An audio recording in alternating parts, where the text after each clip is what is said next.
시편 31편 9절에서 24절 말씀입니다. 여호와여, 내가 고통 중에 있사오니 내게 은혜를 베푸소서. 내가 근심 때문에 눈과 영혼과 몸이 쇠하였나이다.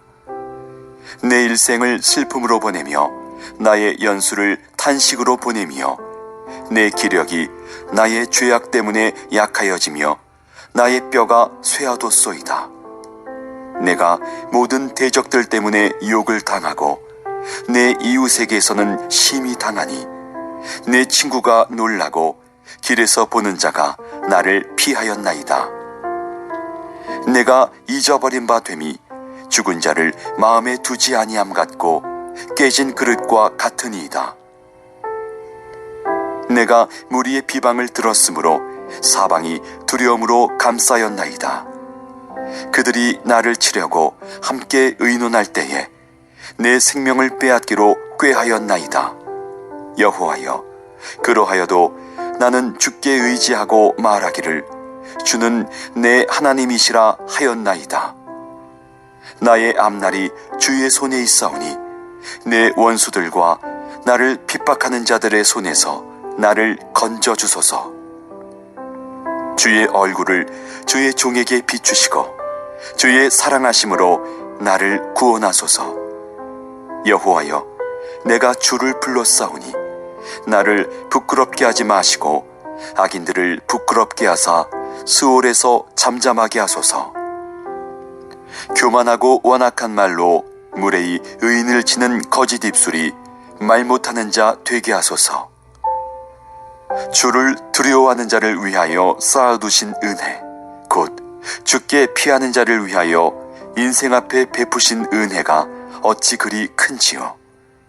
주께서 그들을 주의 은밀한 곳에 숨기사 사람의 꾀에서 벗어나게 하시고 비밀이 장막에 감추사 말다툼에서 면하게 하시리이다. 여호와를 찬송할지어다. 견고한 성에서 그의 놀라운 사랑을 내게 보이셨음이로다. 내가 놀라서 말하기를 주의 목전에서 끊어졌다 하였사오나 내가 주께 부르짖을 때에 주께서 나의 간구하는 소리를 들으셨나이다. 너희 모든 성도들아, 여호와를 사랑하라. 여호와께서 진실한 자를 보호하시고 교만하게 행하는 자에게 엄중히 갚으시느니라. 여호와를 바라는 너희들아, 강하고 담대하라.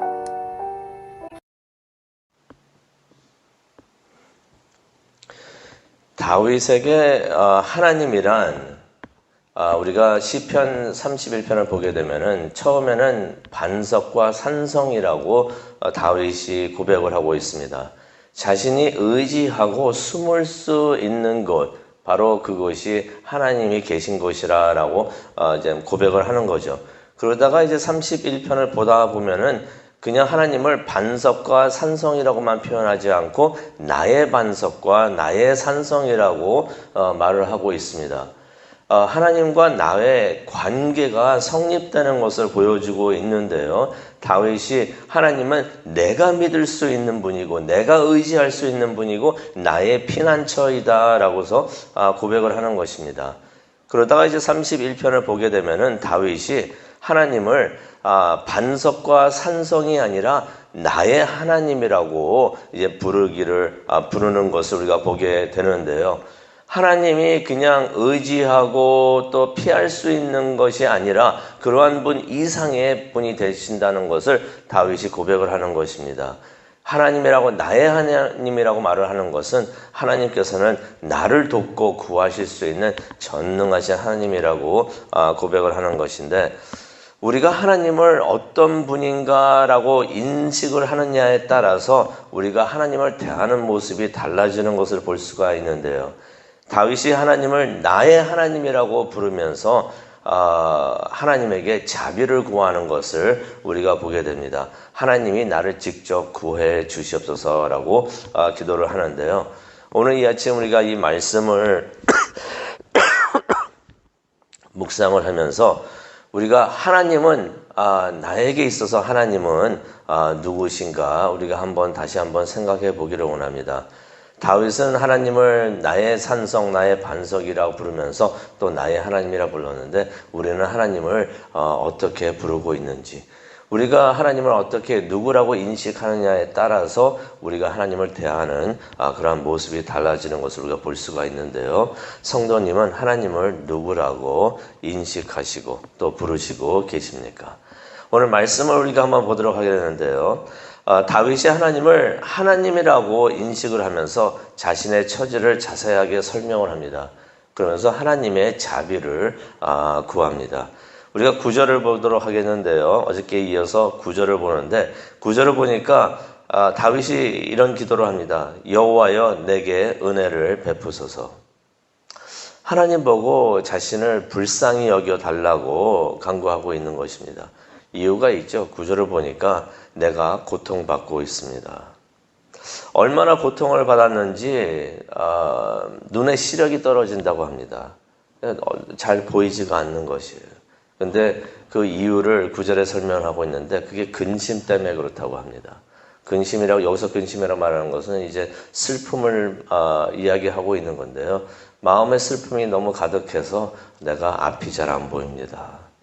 그러면서 9절을 또 보니까 몸과 마음도 활력을 잃고 있다고 다윗이 고백을 합니다. 어떻게 보면 참 무기력한 그러한 상태에 빠지고 있는 것을 우리가 보고 있는데요. 삶이 슬픔으로 가득하다라고 해서 10절에 이야기를 하고 있습니다. 인생이 한숨으로 꺼질 것 같다라고 말을 하면서요.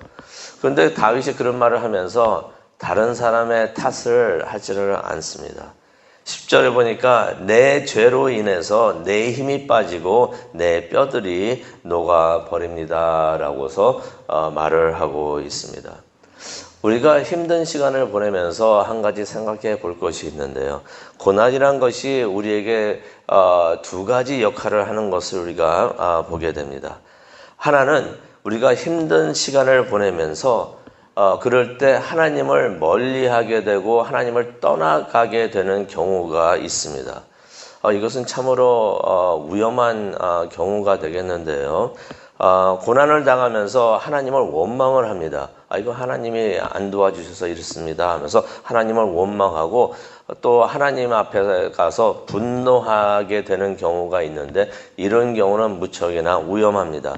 하지만 우리가 고난을 겪으면서 힘든 시간을 겪으면서 자신의 죄를 깨닫고 하나님께 더 가까이 가게 되는 경우가 있는데 바로 이 경우가 돌아온 탕자에서 탕자의 경우가 되는 것입니다.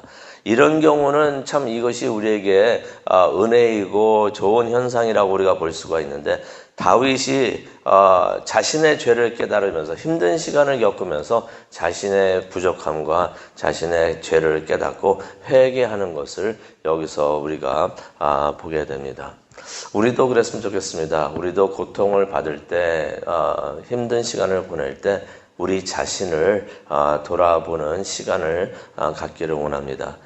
나의 마음 깊은 곳에서 혹시 하나님 앞에 회개할 것은 있지 않은지, 우리가 기억을 못해도 하나님 앞에 나와서 하나님 내 마음을 살펴주시고 혹시 하나님 보시기에 안 좋은 것들이 있으면 하나하나 다 지적해 주시옵소서. 하나님께서 지적해 주실 때 그것을 하나님 앞에 다 내어놓고 하나님 용서해 주십시오라고서 기도하는 우리 모두가 되었으면 좋겠습니다. 근데 다윗이 이렇게 힘들어했던 이유에는 또 다른 이유도 있었습니다. 주변에 있었던 사람들 때문이었기도 하는데요. 11절을 보게 되니까 다윗을 대적하는 사람들이 그를 한결같이 비난한다라고서 말을 하고 있습니다. 근데 그 비난이 거짓 비난이죠. 근거 없이 악의적으로 다윗이 좀 안 됐으면 하면서 다윗을 힘들게 하려고 거짓 비난을 하고 있었던 것입니다. 근데 이런 거짓 비난이 있을 때 주위에 있는 사람들이 다윗은 그런 사람이 아닙니다 하면서 변호해주고 같이 다윗과 함께하면 좋은데 11절을 보니까 그런 거짓 비난을 들었을 때 이웃이라고 하는 사람들도 그 거짓 비난을 믿습니다. 다윗이 그랬어? 그럴 수도 있겠네 하면서 그 거짓 비난을 믿었던 것이에요. 친구들도 11절에 보니까 친구들까지도 그 거짓 비난을 믿었다는 것입니다. 11절을 또 보게 되니까 다윗을 잘 모르는 그저 그냥 얼굴만 알고 지내는 그러한 사람들도 길거리 지나가면서 그냥 인사만 하는 그런 사람들도 다윗이 그렇다는 것을 믿고서 다윗을 피하기 시작했다라는 말씀이 11절에 나옵니다. 그러다 보니까 힘든 상황도 뭐 그렇겠지만은 사람들 주위에 있는 사람들이 자신을 피하면서 그렇게 생각하는 것을 보니까 그것을 보면서 다윗이 큰 상처를 입었던 것 같습니다. 다윗의 마음이 어떠했는지 12절에 잘 나오는데요. 그러다 보니까 다윗이 뭐라고 표현을 합니까? 자신이 죽은 사람처럼 사람들의 기억에서 잊혀져 간다라고서 다윗이 말을 합니다. 어쩌면 이게 가장 힘든 점이 아니었는가 생각을 해봅니다. 상황이 힘들어도 주위에서 격려해 주면서 함께 해주는 사람들이 있으면은 그래도 그것을 이길 힘을 찾을 수가 있을 텐데 상황도 힘든데 주변 사람들이 슬슬 다윗을 피하면서 또 다윗이 힘들어 했으면 좋은 마음으로 또 그렇게 힘들게 하는 사람들이 있었으니 다윗이 얼마나 마음이 슬프고 모든 기운이 다 빠져나갑니다 라고서 말을 하고 있습니다. 그럴 때 다윗은 무엇을 했는가? 그 힘든 시간에 하나님을 찾습니다. 하나님을 찾아가지고 하나님 나에게 은혜를 베푸소서, 나를 불쌍히 여기소서, 나에게 자비를 내려주시옵소서라고서 하나님께 간절하게 기도를 했던 것입니다.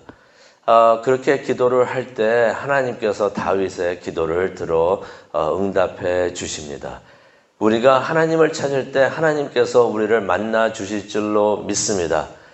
하나님께서는 우리 보고 내가 있는 곳으로 오라 하시는 것이 아니라 우리가 힘들어서 힘든 그 장소에서 하나님을 찾고 있을 때 바로 그 장소로 하나님께서 오셔서 우리를 만나 주시는 줄로 믿습니다.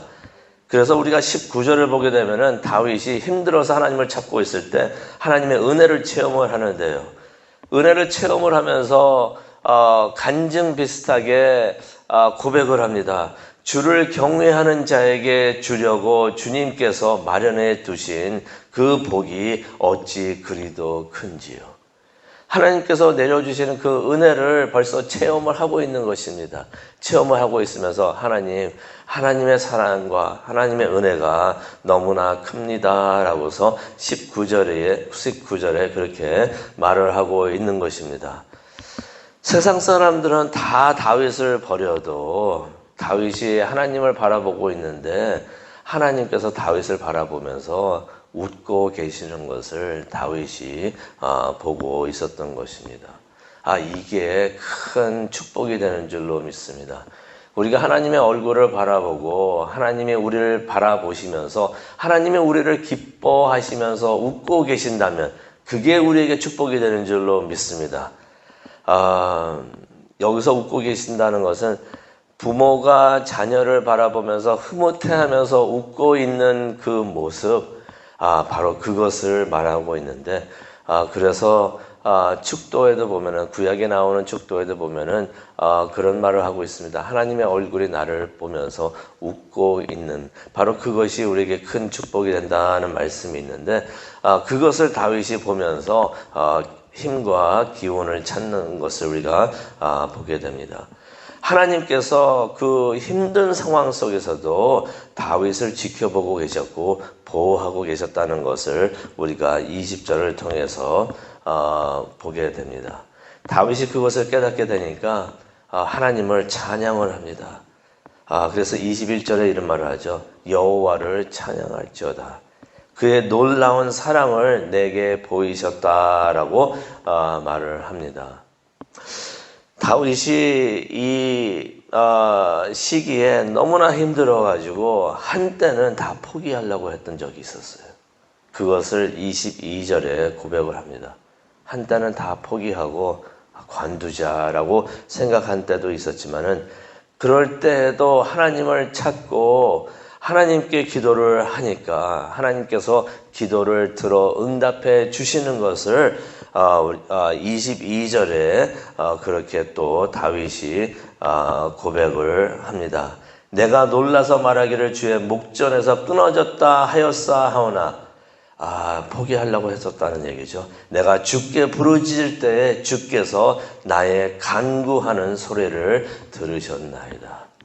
하나님의 은혜를 체험하는 사람들은 이러한 간증이 있습니다. 하나님께서 나에게 이렇게 은혜를 베푸셨고 이렇게 나를 사랑하십니다 라고서 고백을 하는 것입니다. 다윗이 이러한 하나님의 사랑과 은혜를 체험하였기 때문에 다른 사람들에게 확신을 가지면서 권면을 합니다. 은혜 받은 사람들의 특징입니다. 자신이 받은 은혜를 다른 사람들에게 전합니다. 하나님께서 나에게 이런 은혜를 주셨습니다. 그러면서 권면을 하죠. 23절에 보니까 주님을 믿는 성도들아 주님을 사랑하라. 주님께서 신실한 사람은 지켜주신다라고서 권면을 합니다. 자신이 체험한 하나님을 확신하기 때문에 그것을 다른 사람에게도 전하는 것입니다. 하나님은 이렇게 좋으신 분이십니다. 당신에게도 사랑을 베푸십니다 라고서 고백을 하는 것입니다. 그러면서 24절에 이렇게 권면을 합니다. 주님을 기다리는 자들아, 여기서 주님을 바라는 자들아, 여호와를 바라는 너희들아 강하고 담대하라 라고 말하고 있는데, 여호와를 바라는 자들아 라고 말하는 것은 여호와를 기다리는 사람들을 말합니다. 하나님을 바라보면서 하나님을 기다리고 있는 사람들, 우리가 이런 사람들이 되기를 원합니다.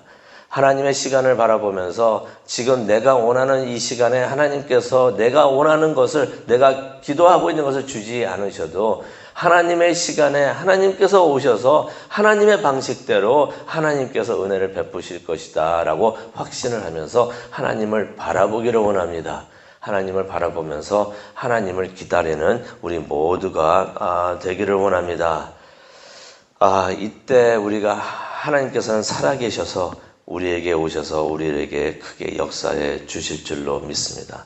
하나님은 바라고 기다리는 자들에게 오셔서 도와주십니다. 이러한 하나님을 우리가 체험을 하고 또 이러한 체험하는 하나님을 다른 사람에게 전할 수 있는, 그래서 우리가 다윗과 같이처럼 하나님을 기다려라, 힘을 내라, 용기를 내라 라고서 우리가 격려해 줄 수 있는, 다윗 같은 사람도 비난을 자꾸 받으니까 힘이 빠져가지고 다 포기하고 싶어 하는 그런 일을 겪었는데, 우리도 주위에서 혹시 힘들어 하시는 분들 계시는가? 우리가 돌아보면서 그분들에게 격려와 용기를 낼 수 있도록 그러한 말 한마디도 그렇게 해줄 수 있는 우리 모두가 되기를 원합니다. 그럴 때 하나님의 선하심과 하나님의 위대하심, 이 모든 것이 다 전해지고 우리가 사랑으로 하나가 될 줄로 믿습니다. 우리 다 함께 말씀을 기억하시면서 기도하는 이 시간 되기를 간절히 축원합니다. 기도하시겠습니다. 하나님은 우리를 항상 지켜보고 계시고, 우리가 힘들어할 때도 우리가 하나님을 바라보면서 하나님을 기다리고 있을 때 웃는 미소를 지으시면서 우리를 바라보고 계시는 줄로 믿습니다. 주변에 있는 일로 마음을 상하고 힘들어할 때도 하나님을 보고 우리가 힘을 얻고 격려를 얻을 수 있는 우리 모두가 될 수 있도록 하나님 은혜 내려 주시옵소서. 그러한 하나님을 체험하는 귀한 기도의 시간이 되기를 원합니다. 기도하는 가운데 하나님을 만나는 우리 모두 될 수 있도록 하나님 은혜 내려 주시옵소서. 또 말씀을 묵상하시면서 온라인으로 기도하고 하나님과 함께 하시는 모든 분들에게도 하나님께서 함께 하여 주시며 은혜 내려 주시옵소서. 감사합니다. 예수님의 이름으로 기도합니다.